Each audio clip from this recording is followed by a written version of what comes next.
Good morning, precious church family. It is so good to be back in Michigan. Although the weather is not too much different at Lake Tahoe than it is in Michigan. Cool mornings, still rather warm afternoons, but mountain air, and we're not really in the mountains here, but we got lots of trees, so I guess that's pretty close. But it's been a joy to be able to go out there as I've done for the last 21 years and probably for the next 42 to come. But the baton was passed this week, and I've been serving as the co-director for the last 6-7 years or so. And Paul Methvin, who's been directing that camp for the last 53 years, has been, I guess, mentoring me, teaching me, training me to take over, and he now suffers with stage 4 cancer. We didn't think he'd be able to be there, but he was. And he was only made it to maybe 4 or 5 of the sessions, but was able to speak from his chair a little bit. It was a moving week. I'm going to show a few pictures tonight of the Tahoe encampment and just the area. And I do that to encourage you. What I'd love is Lenore and I have looked around, and we can rent some big houses there for the week. You know, it seems everything in Tahoe is a vacation rental. And we could have groups from church, couples who we all take a different room and stay together for the week, and several folks from out there come up and do that. And so if you're looking for a vacation to go, but not only be refreshed physically, but to be refreshed spiritually, you can't hardly pick a nicer place than Lake Tahoe. The water, in some places you look down and you think it's 4 or 5 feet deep and it's so clear, but it's so clear it's 70 feet deep. And that's because of the glacier runoff and in the beautiful mountains. So think about that. We'd love to have you go next year. I can only remember one time in my life when I asked the Lord to take me on to heaven. You ever had one of those moments? Because I love life. I love my family. I love the church. I love what I do. I love everything about my life. But in one moment, in 1995, on the dusty roads outside of Lake Awassa, Ethiopia, I asked the Lord to take me home and just take care of Lenora and our sweet little baby, Rianne. And, you know, even if he had to bring another man into her life after he takes me home to raise my daughter, that was okay with me. Take me home. And I asked that because for 4 days I had been suffering with an ailment commonly referred to as Montezuma's revenge. Now, I will not go into the details because this is a sermon. And it's Sunday morning and lunch is awaiting all of you later. So no details for you. But look it up on the internet and you'll know it's a gastrointestinal disease that brings with it terrible sweats and chills and fever and so many other terrible symptoms. And we were having to ride from one preaching school to another preaching school in an old Land Rover on roads that had potholes that make Michigan potholes look like baby potholes. Dirt roads, and they drive 70 on them. And it's ba-boom, ba-boom, ba-boom, ba-boom. In fact, the roads are so bad in Africa that I asked them, why don't you raise money and get a nice Ford 4x4 or Chevy 4x4? And they said, we've done that before. They last 3 months. 3 months. No offense to those of you who build Ford and Chevy 4x4s. But the leaf springs on the vehicles they use over there, our vehicles just wouldn't survive. And they just drive like crazy on them. And here I'm feeling so sick. I've been sick for 4 days. And I've been sleeping in a tent in what served as our temporary lodging, which was 2 storage containers that had been taken off a ship and used for that purpose. I heard hyenas in the background all through this agony, and I didn't know if I was going to survive. And now I'm bouncing around in this truck, and I remember vividly praying, Lord, just take me home. And I remember asking, how did I get here? How did I get at this moment? Here trying to do the work of the Lord all the way across the world in one of the hardest places imaginable. How did I get here? Feeling the way I do. Well, when we look at the text in Genesis chapter 37 that was read for us by Rich just a few moments ago, we see Joseph, who is in all likelihood asking the same question, isn't he? How did I get here? How did I get stuck in the bottom of this terrible pit? Have you ever had those moments in life? In fact, I would dare say all of us have. And perhaps even someone this morning is there. Not physically, but metaphorically, you're in the bottom of a pit. A financial pit, or a relationship pit, or a pit of addiction. There's so many different kinds of pits, aren't there? Where we look and we don't know a way up. It seems impossible to climb our way out. And the thing about pits is when people finally get to the point where they ask, how did I get here? They've already tried to climb up. You know what I mean? But they've fallen back to the bottom. And maybe they've tried to climb up 1,000 times. And they still end up at the bottom of that pit. Whatever it is their pit may be.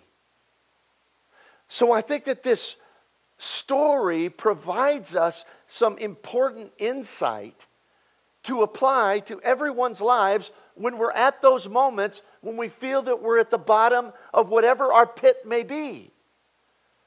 So it tells us in Genesis 37, 12 through 14.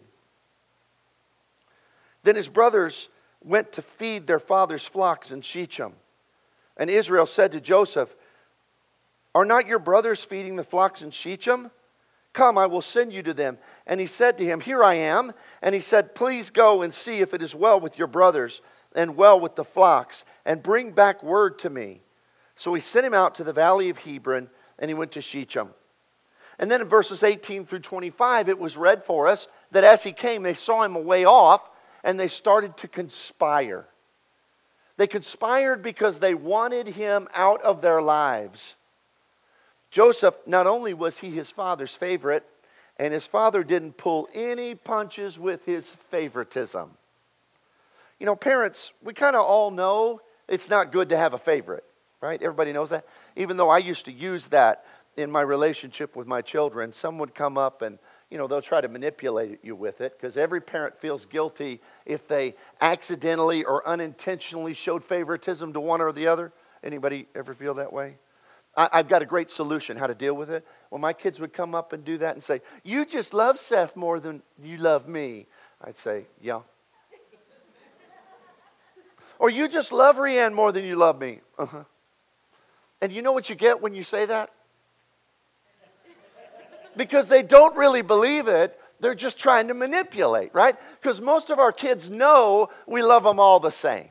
Now, we may treat them different in certain situations because they have different abilities or different personalities or whatever. But they're just trying to manipulate you with it. But can you imagine being in a circumstance where it isn't even hidden? Where it's not accidental, it's intentional. It's purposeful.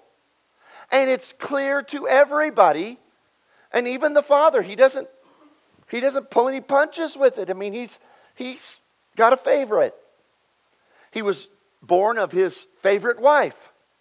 He had favorites in that too.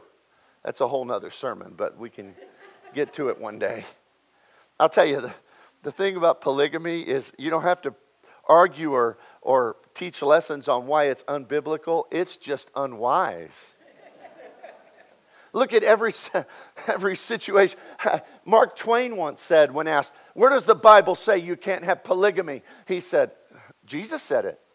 And the critic was quite confused. He said, no, I've read the whole Bible. Jesus never said that there's no polygamy. Twain said, yes, he did. No man can serve two masters. I mean, it's unpractical. But here you have the father, and he is clearly, openly, unashamedly showing favoritism towards Joseph. And don't tell me that a young boy, Joseph was one of the greatest men of the Bible, but he was a man. He was a human being. Don't tell me he didn't strut that a little bit. He got the coat of many colors. He was his father's favorite, and he had these dreams. So you know what he did with these dreams that God gave him? Did he keep them to himself? Did he just tell his father? No, he told his brothers. He's already the favorite. And now he tells them, God's told me that you are going to bow down to me. Now let me tell you, I have a brother and I have a sister, and I don't have to explain to anybody in here who's got siblings how that would go over. Do I? Especially all the older brothers with their younger brother. I'm telling you, if somebody told me I had to bow down to Jared Williams, love him, but he's a kid, you know? Can't you tell? Bow ties and tennis shoes on Sundays. I mean, he's a kid. I'm not bowing down to him. Ever. You understand? This is not a good situation. And so they see him coming, and what do? They conspire. They are so bitter, so hateful, that they're willing to kill their own flesh and blood. And if it wasn't for Reuben's intervention, they would have. They would have. But their alternative is they throw him into a pit, and then they have a campfire, and they sit around and they're laughing and happy about it. They see a caravan, and they sell him into slavery. So as he's sitting in the bottom of this pit, at the base of this dry well, he's bruised. He maybe has some broken bones from the fall. He can hear his brothers laughing above him, joyous at his calamity. He knows their laughter, and he really doesn't know what's going to happen to him. It's dark. It's cold. It wouldn't do him any good to yell. Nobody would hear him except those who would be entertained by his misery. That would give them more to laugh at. So there's no doubt he had to think, here I am, in a real mess at the bottom of this pit. How in the world did I get here?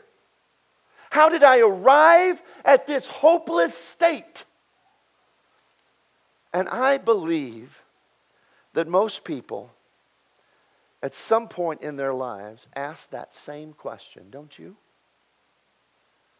And I believe this morning there are countless millions all around our world, people you and I know, who are in some kind of pit. Financial, relationship, addiction, work problems, whatever it may be. They're in some kind of pit, and they've tried to climb up, but they just keep sliding back to the bottom. And in hopelessness, they wonder, how on earth did I get here? This lesson today is about asking that question, and when you pose it, determining the right answer that will help you get out.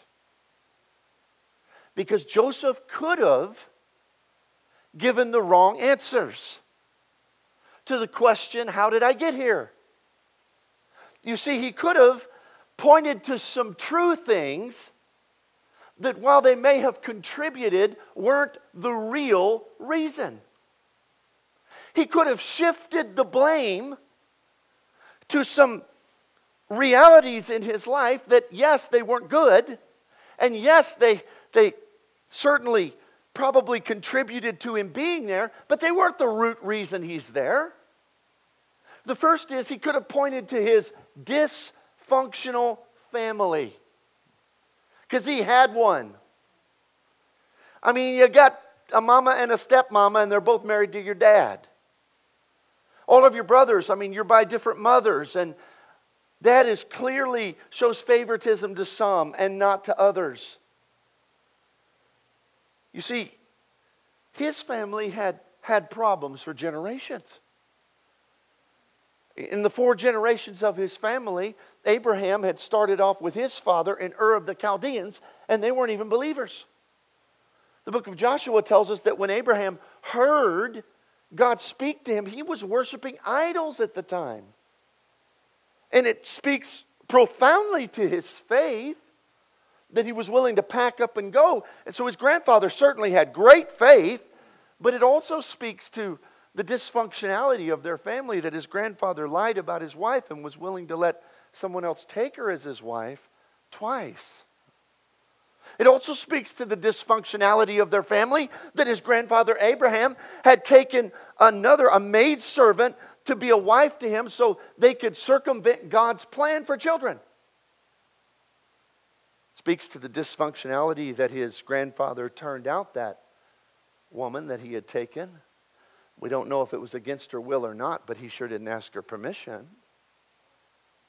And he turned her away into the wilderness along with Ishmael with a bag of water. That's what the Bible says. There was dysfunctionality. What about his father? The whole thing about going and working 7 years for a wife, being given the other one, working another 7 years because she wasn't good enough. How must she have felt? You know, we go through and the wrestling with God, all of the circumstances of his family's life. He has a dysfunctional family. He grew up in that family. In verses 4 through 5, when his brothers saw that their father loved him more than all of his brothers, they hated him and could not speak peaceably to him. Now Joseph dreamed a dream, and he told it to his brothers, and they hated him even more. Verse 8, and his brothers said to him, shall you indeed reign over us? Or shall you indeed have dominion over us? So they hated him even more for his dreams and for his words. This is one messed up family. Strangely enough, Jesus even may have felt that way at times. When you look in John chapter 7,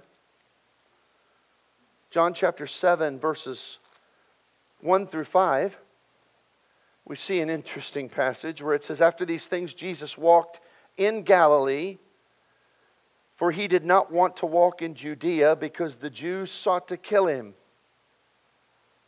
Now the Jews' feast of the tabernacle was at hand, and his brothers therefore said to him, depart from here and go to Judea, that your disciples may also see the works that you're doing. For no one does anything in secret when he himself seeks to be known openly.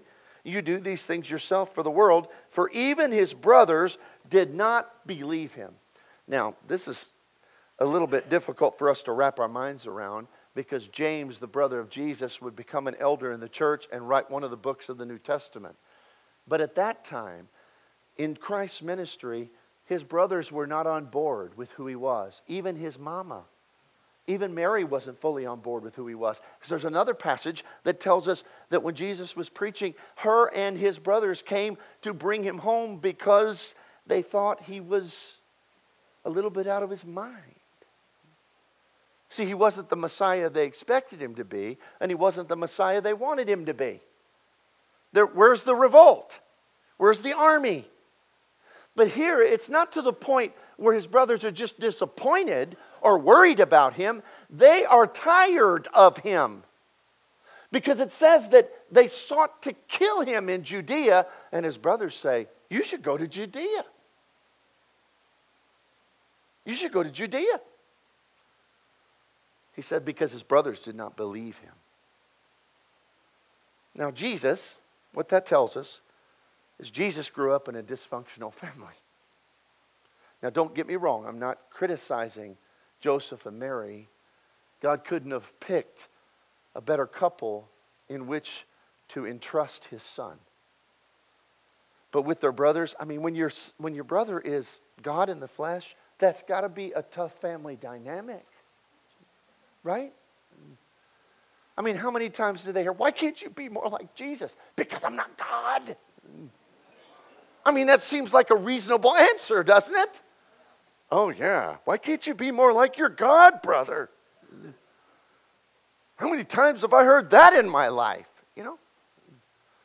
Or when they're going places and Jesus knows the scriptures back and forth when he's 12 years old. And people, oh, let's talk to the young Jesus. And they look to James and the other brothers and they're like, well, why can't you memorize the whole Bible like your brother Jesus, who's God? Jesus had the thing about families is even the best ones have a little bit of dysfunctionality, don't they? They do. Could Jesus have blamed? Well, my brothers don't even like me. That's legitimate, right? They're willing to see him die than be embarrassed by him. But do you ever see Jesus when things are going hard, pointing to those that may have contributed to it, sure, but those things in his life that were unfortunate? Does he ever shift the reasoning, shift the blame to that? No. You see, Joseph in the bottom of that pit could do what people do all the time. Well, I'm the way that I am because of the way my parents were. I have this addiction because my mama just didn't hug me enough. Or I have this problem because, now, I don't want anyone to hear something I'm not saying. Let me be very clear. There are real situations of abuse, and that is not the fault of the one being abused. And that is a terrible tragedy, and we never, ever want to make light of that. But what I'm saying is, everyone in their family has some dysfunctionality, but we all can choose how we respond to that. And he says he could have very well blamed all this dysfunctional family. I'm in the bottom of this pit because my family's so rotten. My brothers hate me. My dad didn't raise us well. My grandpa didn't have enough faith. He could have blamed it. And that did contribute to it. Everybody understands that, right? That contributed to it. But is that the real reason he's in the pit? He could have maybe blamed it on his age. At only 17, many would use this as an excuse. There's a song out that says, I believe that youth is spent well on the young because wisdom in your teens would be a lot less fun. I thought that was a classic line. But you understand what we do. They're young.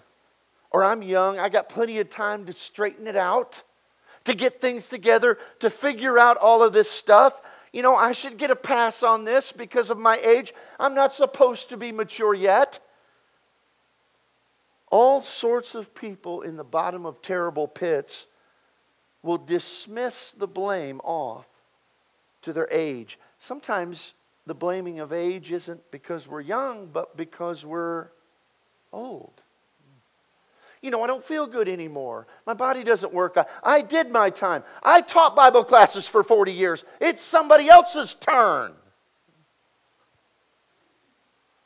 You know what I mean? We blame our pits on our age. 1 Timothy chapter 4 and verse 12.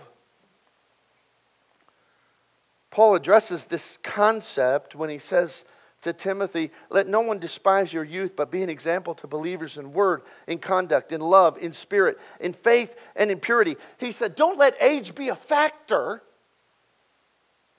People are going, he wouldn't have to say this to him if some people weren't going to look at him and not have the same level of respect they should because he was too young. And that's true of those who are, Caleb, when he was asked what part of the promised land he wanted, they fully expected he'd say the meadowland.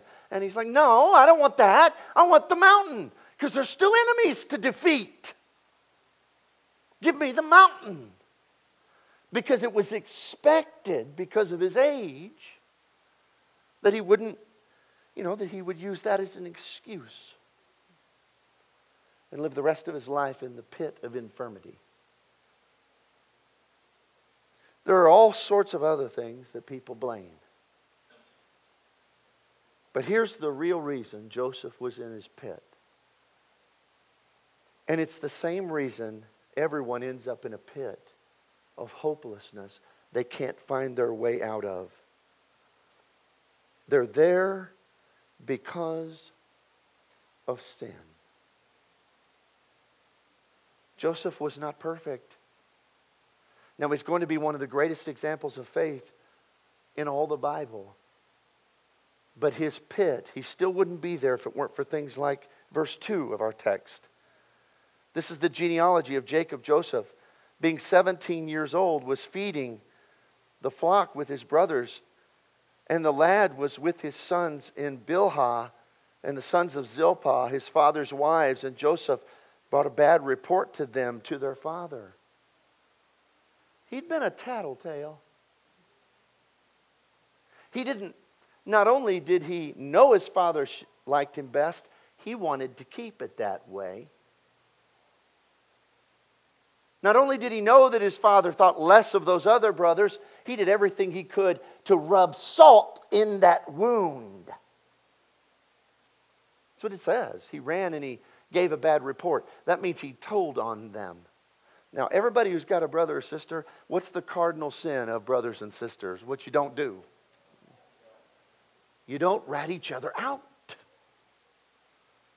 That's what he did. And then you look, of course, at verses 5 through 7, where Joseph dreamed a dream and he told his brothers, and they hated him even more. And he said to them, please hear this dream. There were binding sheaves in the field, and behold, one sheaf rose up and stood upright, and indeed your sheaf stood all around and bowed down to my sheaf. And he did have that dream. It was from God, but I don't know that God intended him to rub it in.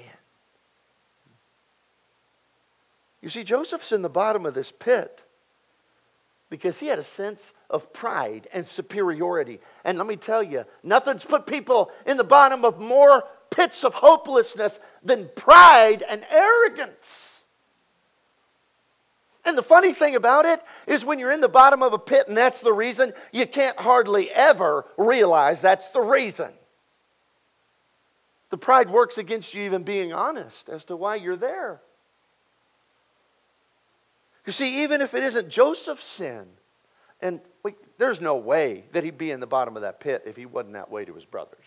Let's just be frank about it. But even if it wasn't Joseph's sin, there is sin at the root of the problem. There's the sin of hate. Verses 4 through 5, his brothers hated him. John 2:9, anyone who claims to be in the light but hates his brother is still in darkness. There's jealousy.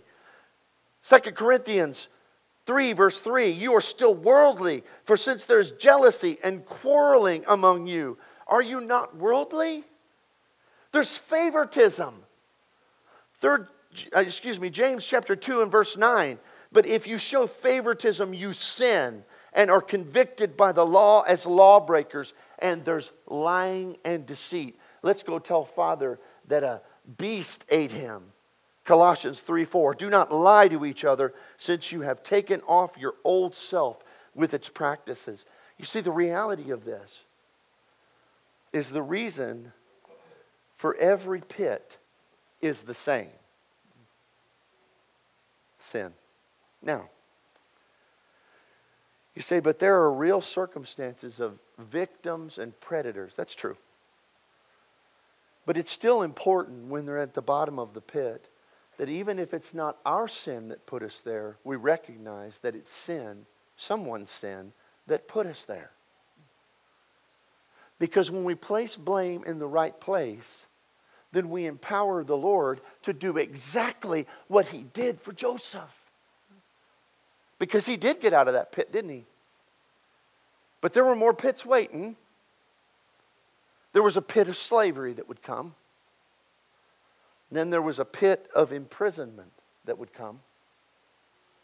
But in every one, Joseph did right. He didn't blame his family dynamics.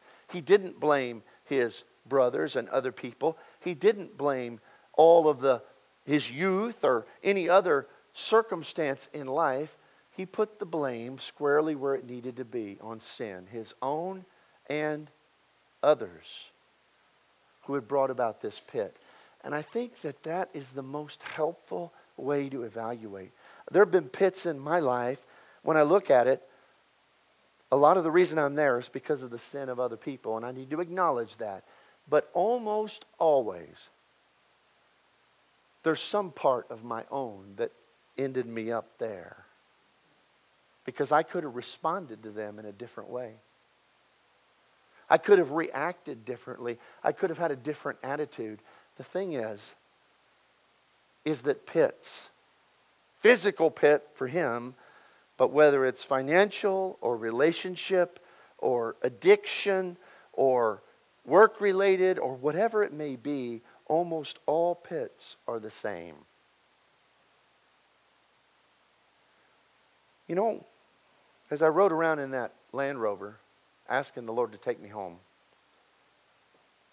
I could have blamed Ethiopia. I mean, that seems like a good place to put the blame. If you had a little bit of clean water, I wouldn't be going through this. Or I could have blamed the little Ethiopian preacher and his wife who spent a week's wages to buy that chicken to feed it to us. Or I could have blamed, the church. Why do you want to send me all the way to Ethiopia? I'm good enough preaching here in Idaho. But I realized the whole time where the blame lay.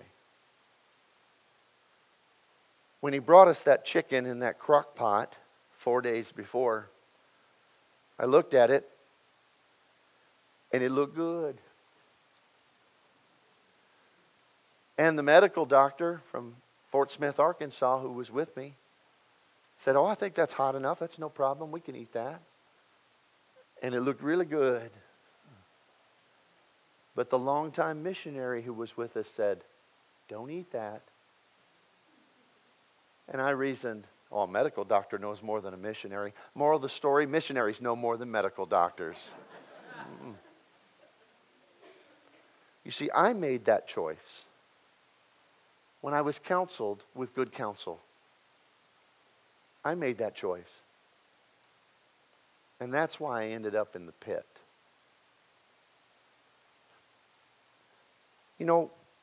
If people could learn one bold statement, our world would be a healthier place. Most of the time, my problems are my fault. Say it with me. Most of the time, my problems are my fault. Today, if you are in a pit, and if there's any blame, now sometimes the pit is because of the sin of others. We get that. But still, it's a good time to self-reflect. How could I have responded? What attitude should I have? Pits are always the same. They're always because of sin. And the first step to allowing God to take you out of the pit and raise you to the head over Potiphar's household or whatever your next great accomplishment will be. And then when you go in the next pit, raise you to head over the prison or whatever your next great accomplishment will be. And then when you're in that next pit, raise you up to the second most influential, powerful person in the world who will save your whole family. The only way you can do that is if you answer the question, why am I in this pit? With the right answer. If we can help you with that today, I know it's hard to climb out. And the truth is you just can't do it on your own. Joseph couldn't either. If you need to take that first step today, come now as we stand and as we sing.